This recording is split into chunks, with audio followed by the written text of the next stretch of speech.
Welcome to our channel. Today we how to transfer insurance documents to a cloud using DocuSign, full guide step by step clearly. Open your web browser and navigate to the DocuSign website. Log into your DocuSign account using your credentials. Once logged in, click on the New button located at the top of the dashboard. From the drop-down menu, select Send an envelope. You will now see the option to upload your insurance documents. Click on the Upload button to browse for files on your computer.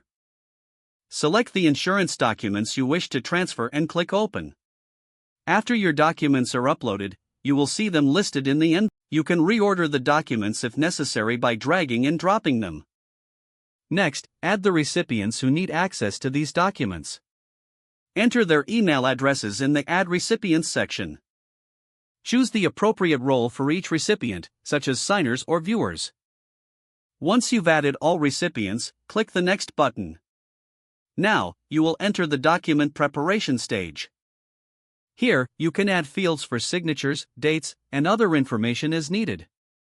Drag and drop the required fields onto the documents. Make sure to assign each field to the correct recipient. After you have added all necessary fields, click the Next button. Review the envelope settings to ensure everything is correct.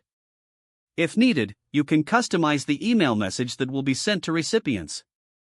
Once you are satisfied, click the Send button to share the envelope. Your insurance documents are now transferred to the cloud using DocuSign. You will receive notifications as recipients access and sign the documents. Once all actions are complete, you can access your documents from the DocuSign cloud. Navigate to the Manage tab to view all your envelopes and their statuses. You have successfully transferred your insurance documents to the cloud using DocuSign. If the page does not load, refresh the browser or try again in a private or incognito window. Make sure you are using the correct email address, then retype it carefully to avoid small typos. If your password is not accepted, use the Reset option and create a new strong password you can remember. Check your spam folder for verification or security emails, then complete any requested confirmation steps. Don't forget to like this video and subscribe to our channel for more step-by-step tech guides.